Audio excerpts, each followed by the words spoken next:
നമ്മുടെ നാട്ടിലൊക്കെ കാരാഞ്ചി എന്ന് പറഞ്ഞ പേരിൽ ഇത് ക്രിസ്മസ് സ്പെഷ്യൽ ആയിട്ടുള്ള സ്വീറ്റ് ഒന്ന് ഉണ്ടാക്കി നോക്കാം. നമുക്ക് ആദ്യം ഒരു ഫില്ലിംഗ് ഇതിലോട്ട് അരക്കപ്പ് തേങ്ങ ഇടുകയാണ്. തേങ്ങ നമുക്ക് നെയ്യിലൊന്ന് വഴറ്റിയെടുക്കാം.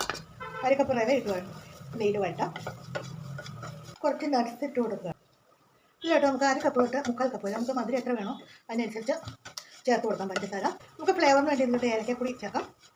നമുക്ക് ക്രിസ്മസിൻ്റെ തീമാറ്റിക് കളറായിട്ടുള്ള പച്ചയും ചുവപ്പും ടൂട്ടി ഫ്രൂട്ടി ഇട്ട് കൊടുക്കാം.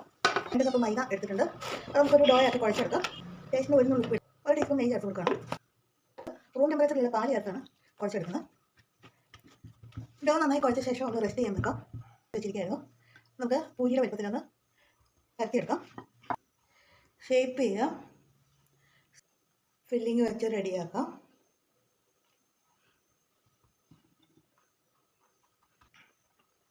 Christmas special കാരാഞ്ചികൾ